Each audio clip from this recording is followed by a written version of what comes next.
All right, welcome back. Thank you so much for sticking with us on The Breakfast Show. This is K24 This Morning. My name is Shiko Kaitani. We invite you to continue engaging us on our social media platforms. You can catch us as at K24 TV on Facebook, Twitter, and even Instagram. We also do have a very active WhatsApp number that will be at the bottom of your screen should you wish to contribute to our ongoing discussions right here on K24. I also invite you to follow me on my private platforms as at Shiko Kaitani.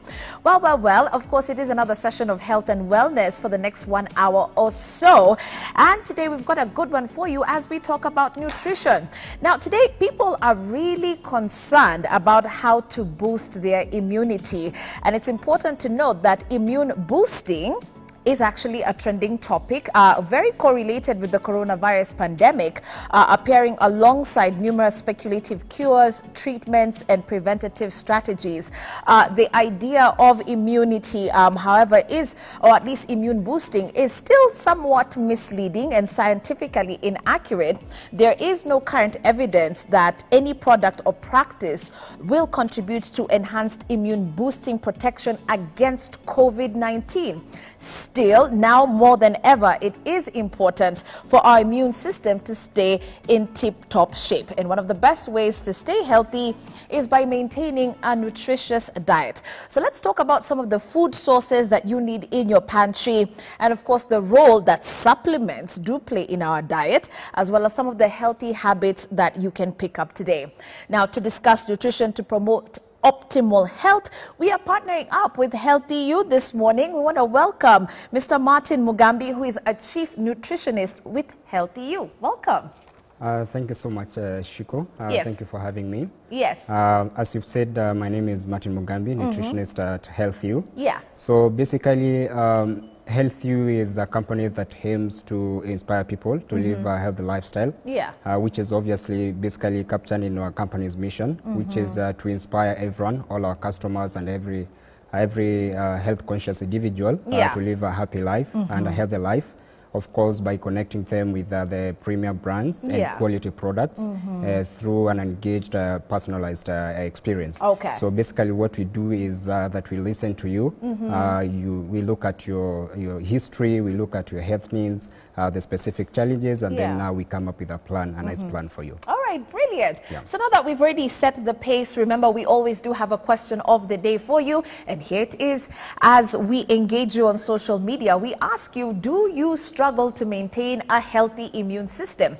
What are some of the challenges that you could be facing? You just had Martin say that they tailor-make, remedies in regards to, of course, your specific needs. And so we ask you to share with us some of the challenges that you may be facing. You never know, Martin may be able to answer some of your pressing questions throughout this show. Martin, getting into trying to understand the role of nutrition in our lives and how that plays a big part as to how healthy we are, it seems like we really do underestimate what we eat. Yes, we do. Yeah. Which is quite unfortunate because, again, like it's commonly known that people say you're what you eat. Right. And you can trace the statement back to when, like the people who are celebrating, like the fathers of medicine and nutrition. For instance, someone called Hippocrates, he said, let food be your medicine and let your medicine be your food. Wow. Because in a nutshell, really, that food provides fuel for your body to function. And every time our body is in a constant process of building, maintenance, and repair. So in such a case, you need nutrients, a mix of a variety of nutrients to make sure that the processes are taking place and taking place properly. Right. So in such a case, then your diet should be able to provide all these nutrients that you require in good proportions and in enough quantities that you require. So unfortunately, because of our lifestyle and the diets, it's sometimes not possible to get all those nutrients. And that's why, again, so in such a case, again, something like a supplement might help to make sure that you bridge the gap, because supplement is there to supplement your diet. Okay. We'll talk a little bit about supplements in just a moment, but trying to understand our immune system, what is it? What does it do for us? And how do I tell if I have a weakened immune system? So basically, the immune system is what protects us from infections. And of course, some of these conditions like cancer and most of these other lifestyle conditions, if I can put it that way. So if you're constantly getting infections, for instance, if you get colds and flu and it's taking longer than most people, will take like a few days and it's gone. So in such things, of course, will inform you that you have an issue with immunity. Even some of skin issues will inform you that you have an issue with the immunity. Right. So basically, because of that, then and one of the things really we need to understand about immunity is it's a combination of so many things. So it's like a complex system that will comprise all the cells, most of the cells, tissues and organs in your system. So because of this complexity then of this process, from a diet perspective, you need to make sure that you get all the nutrients that you require, because then every process in the body requires certain set of nutrients. Right. Yeah. We hear this term in immunodeficiency disorders. Yes. And how do these come about? What could be causing them?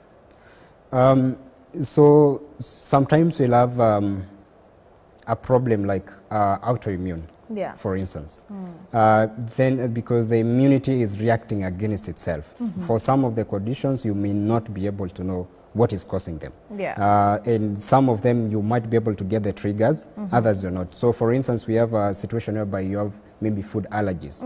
So for instance, if the digestive system is not working properly as it should, and then so it allows, because it's supposed to allow a selective like absorption of nutrients from the gut to the blood system and then to your cells.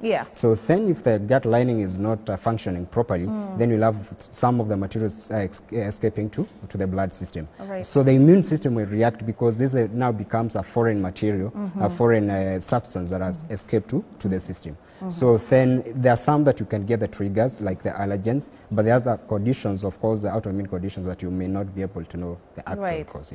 Okay. Yeah. All right. So we're still looking out for your questions or your comments that you may have. Remember, we had that question of the day in terms of what your challenges are, what you're struggling with. Do you have any questions in regards to, your nutrition that you would like to throw towards Martin? In fact, there is the question of the day right on your screen, and we're asking if you're struggling to maintain a healthy immune system. Remember, your body is speaking to you every single day, and I believe Martin would support me on that. But nevertheless, as we talk about some of the essentials that we need to support our immune system, we have a whole spread here. So Martin is going to be taking us through what we really need to know, including some of the best food sources that you need to keep in mind so that you can actually, give your immune system what it needs. So Martin, wow, this spread looks amazing, almost even to the point I'm confused. Like, where do we begin when we talk about what's essential for us, what's not essential for us? Yeah.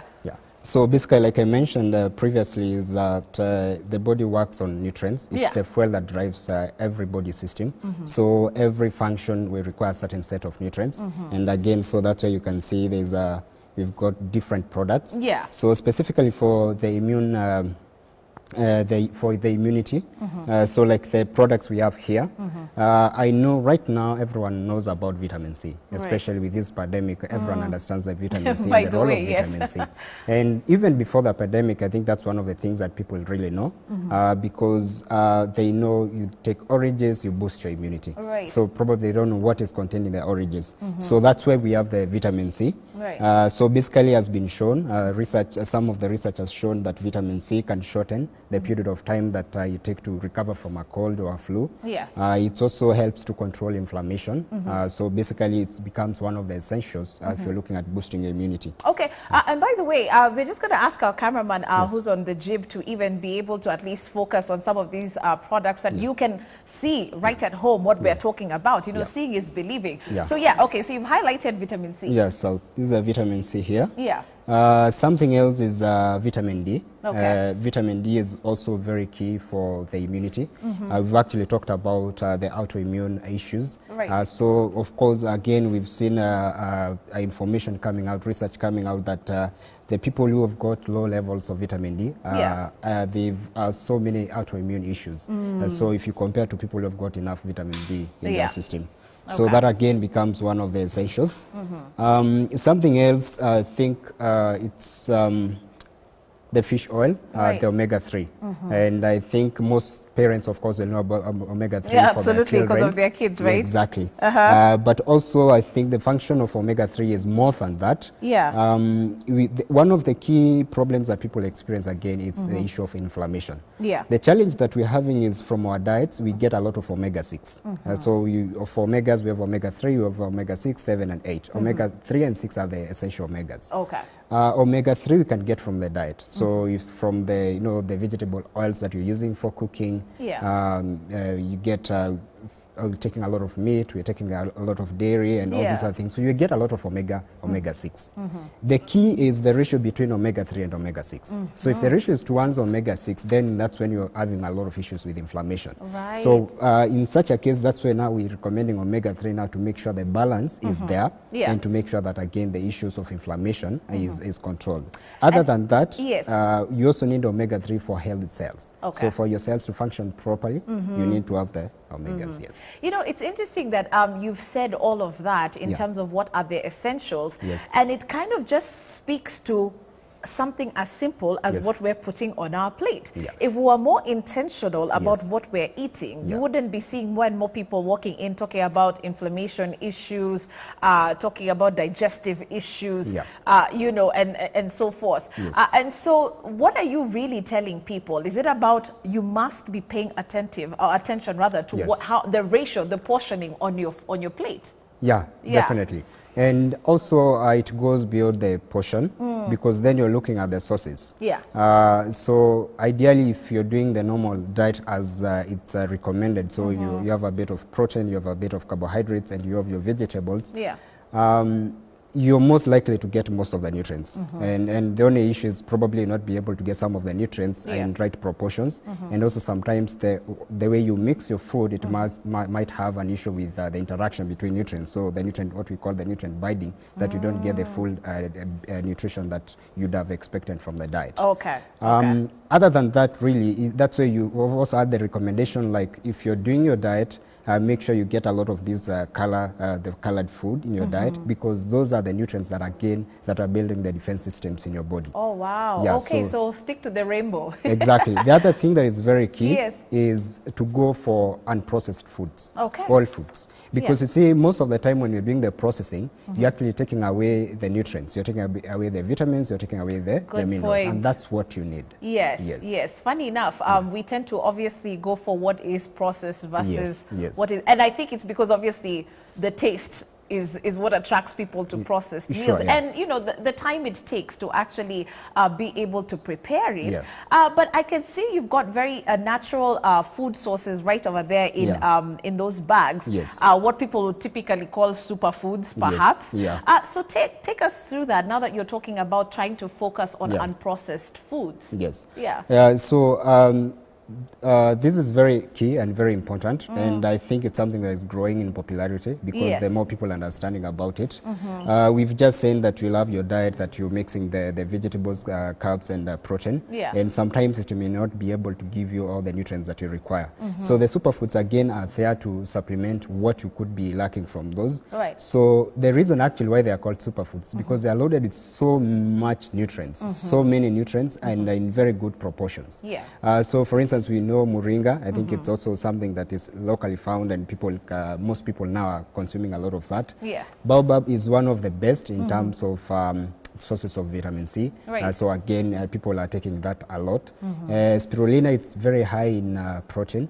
So sometimes, again, for instance, we've got people who are vegan, so they can take animal protein. So besides what you're taking in the diet, then you can add a bit of spirulina now to increase your protein intake.